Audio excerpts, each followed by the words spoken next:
अब तुम्हारे प्रश्नों पर आते हैं सीधे सीधे। तुमने पूछा है कि इतने वर्षों बाद 40 साल हो गए करीब, वो अवस्था दोबारा नहीं आई, ये सब क्या है? देखिए, इसीलिए मैं हमेशा कहता हूं कि उन अवस्थाओं के पीछे मत जाओ जो स्थायी नहीं हो सकती। वो ग्लिम्प्स हैं, वो गिफ्ट हैं, वो अस्तित्व का उपहार है। उनको बस उपहार समझें। उपहार समझेंगे अस्तित्व का तो कोई परेशानी नहीं होगी। हम अनुग्रह से भरे रहेंगे, ग्रेटिट्यूड से भरे रहेंगे। लेकिन अगर उस अवस्था को हम स्थायी बनाना चाहेंगे तो वो संभव नहीं होगा। स्थायी वही चीज है जो हमेशा रहे। हमेशा जो रह सकता है वो हमारे जीवन का अलग गुणधर्म है। लेकिन हमें कई बार लोभ पकड़ता है कि जो शांति और आनंद की अवस्थाएं हैं वो स्थायी हो जाएं। तो क्या स्थायी नहीं हो सकती? क्या स्थायी होने की कोई संभावना नहीं? इस बात को समझें। हमारे अंतर्मन में जो पीक एक्सपीरियंसेस घटते हैं, यानी जो शिखर अनुभव घटते हैं, वो चाहे प्रेम के हों, शांति के हों या आनंद के हों, वो भी घटते हैं। लेकिन फिर वो लौट कर सेटल्ड होते हैं। जो सेटल्ड होने की अवस्था है, हमें उसको समझना पड़ेगा। जैसे तुम किसी पहाड़ की चोटी पर जाओ तो वहां रह नहीं सकते। तुम उस चोटी से फिर वापस लौटोगे और अपने सामान्य जीवन में रहोगे। ये घटनाएं ऐसी हैं जैसे अचानक तुम्हारे सामने कोई खिड़की खुली, कोई द्वार खुला और तुम्हें यह अनुभव हुआ कि ऐसा भी संभव है, ये चीज भी संभव है। लेकिन अब गंभीर बात यह है कि उस अनुभव के बाद उसको सेटल्ड होने देना है। वो असली शांति है।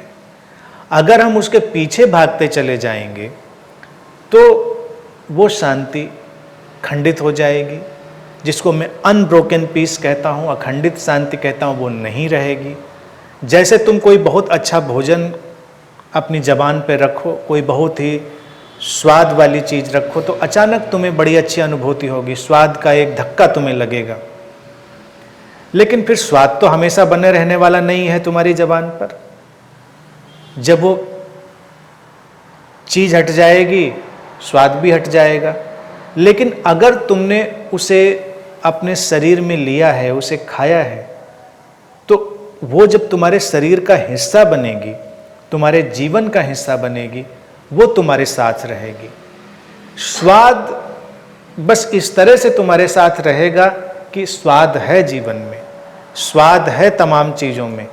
लेकिन उस स्वाद से जो निकलता है, जो सार निकलता है, एसेंस निकलता है नरिशमेंट की तरह, वो ज़्यादा ज़रूरी है। वही तुम्हारे लिए आवश्यक है, वही तुम्हारे साथ रहेगा। स्वाद नहीं हमेशा साथ रहेगा। तो शांति और आनंद की जो ऐसी घटनाएं होती हैं जो बहुत तीव्रता से घटती हैं, बहुत इंटेंसिटी से घटती हैं, तो वो वही घटनाएं हैं जो हमारे अंदर इस बात की ओर इशारा करती हैं कि हाँ, शांति और आनंद की संभावना है। भाई, एक तो स्थिति है कि व्यक्ति ने कभी शांति और आनंद अनुभव ही नहीं किया, तो अभी उसको तो पता ही नहीं कि शांति और आनंद होता क्या है। लेकिन एक व्यक्ति ने अनुभव कर लिया, तो अब उस उठी हुई लहर को धीरे धीरे नीचे आना होगा और सामान्य प्रवाह में होना होगा, सामान्य फ्लो में होना होगा। यानी अगर तुम नदी को भी देखो तो उसमें लहरें तभी उठती हैं जब नदी में कुछ असामान्य होता है।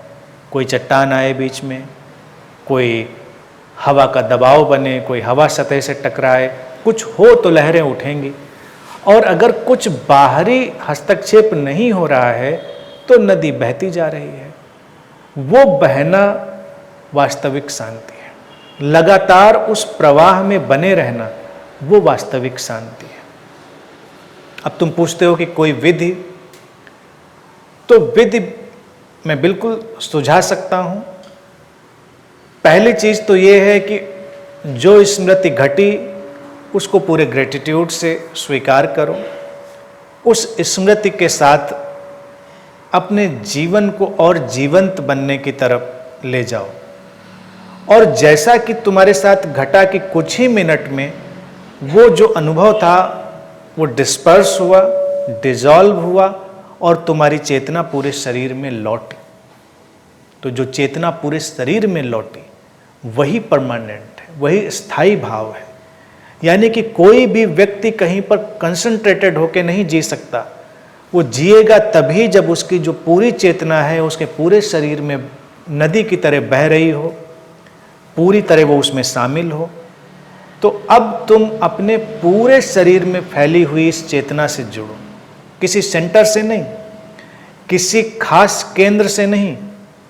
केंद्र का अनुभव घटा, उसने तुमको बस एक रास्ता दिखाया कि ये संभव है, लेकिन उसने तुमको एक और रास्ता भी दिखाया कि उसके कुछ ही वक्त के बाद वो तुम्हारे पूरे शरीर में डिस्पर्स हो गई चेतना।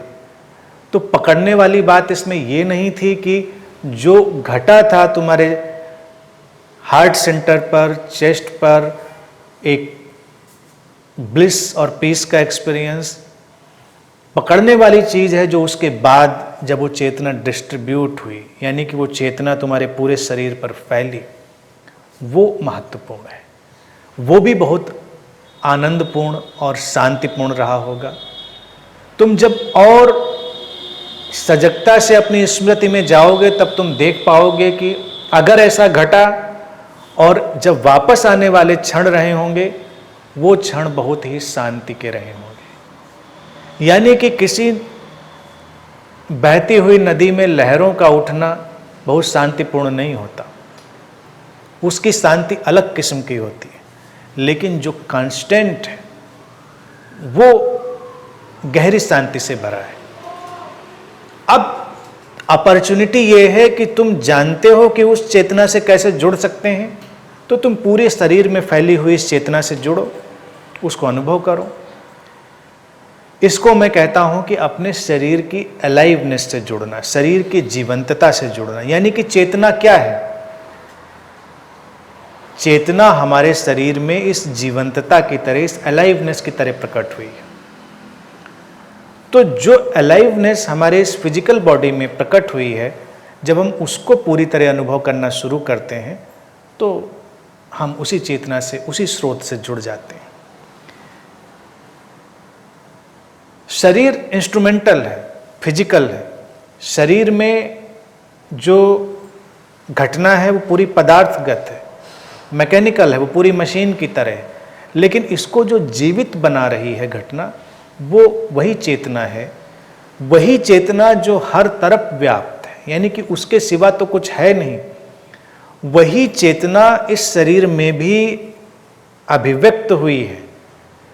शरीर भी उसका हिस्सा है, लेकिन उधर जाने से पहले जो आसान है लोगों के लिए एक विधि की तरह पकड़ना, वो यही है कि शरीर की अलाइवनेस से जुड़ो। तुम उससे जुड़ सकते हो बड़ी सहजता से, और तब तुमको लगेगा कि हाँ, शांति है, आनंद है, और ये जीवंतता तो हमेशा विद्यमान है। तुम जागे हो तब भी, तुम सोए हो तब भी, शरीर में वो अलाइवनेस तुम्हारे सोते समय भी वही है, और जब तुम जाग रहे हो तब भी वही है। गहरे ध्यान के अनुभवों में भी तुम देखो, अलाइवनेस तो पूरी मेंटेन्ड है। यानी कि शरीर तो पूरा अलाइव रहा ही होगा, तभी उसमें कोई अनुभव भी घटा होगा। ऐसा तो संभव नहीं कि शरीर मृत हो गया हो और कोई अनुभव घटा हो। तुमको लगा होगा कि शरीर शव जैसा लेटा है, ये लग सकता है, लेकिन वो शव हो नहीं गया होता है, वो डेड नहीं हो गया होता है। जब वो डेड हो जाएगा तो अनुभव करने का जो इंस्ट्रूमेंट है वो भी ब्रेक हो जाएगा, टूट जाएगा, तब तुम कुछ अनुभव नहीं कर पाओगे। तुम अनुभव कर पा रहे हो, इसका तात्पर्य ही इतना है कि पूरे शरीर में एक निश्चित किस्म की नीडेड, आवश्यक जीवंतता है, अलाइवनेस है। तो वो उस अनुभव के साथ भी विद्यमान रही होगी, वो अनुभव के बाद भी विद्यमान रही होगी, वो अनुभव के पहले भी रही होगी और वो आज भी है। तुम बस उससे जुड़ो, और जब उससे जुड़ोगे तुम्हारे जीवन में एक अखंडित शांति उतरेगी, अनब्रोकन पीस उतरेगी, वो जीवन का सहज हिस्सा होगी। फिर पूछते हैं मित्र कि क्या ऐसे अनुभव अंतर यात्रा में इस तरह गहरे जाते हैं कि वो अगले जन्म में भी काम आते हैं? तुम अगले जन्म में क्यों जाना चाहते हो? और हमेशा एक बात ध्यान रखें, अगला जन्म किसी ABCD व्यक्ति का नहीं होता। Life force continuous. जीवन प्रवाह या जीवन ऊर्जा ही आगे जाती है, व्यक्ति आगे नहीं जाता। यानी कि जो A व्यक्ति है वो इस स्थान और समय की घटना है, इस टाइम और स्पेस की इवेंट है। इस टाइम और स्पेस में जब मृत्यु घटती है तो वो डिसॉल्व हो जाती है। अगले टाइम और स्पेस में जब कोई B व्यक्ति पैदा होता है तो उस टाइम और स्पेस की घटना होती है। जो अभी अनुभव करने वाला है, एक्सपीरियंसर है, जो अनुभोक्ता है, ये इस टाइम और स्पेस में अनुभव कर रहा है, इसीलिए इसका व्यक्तिगत अनुभव है। आगे जो जाएगा वो लाइफ फोर्स में इनबिल्ट होकर जाएगा। तो क्या जाएगा? शांति और आनंद का कोई अनुभव।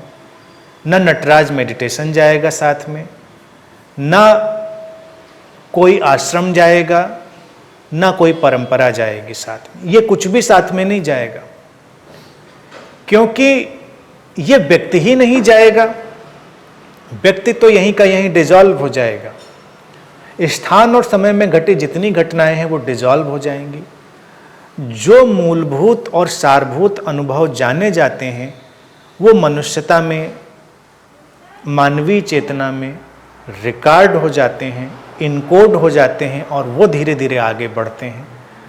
और दूसरी बात ये भी समझें, दुनिया में कहीं भी किसी के साथ कोई भी घटना घटती है वो पूरी मनुष्यता का हिस्सा बन जाती है।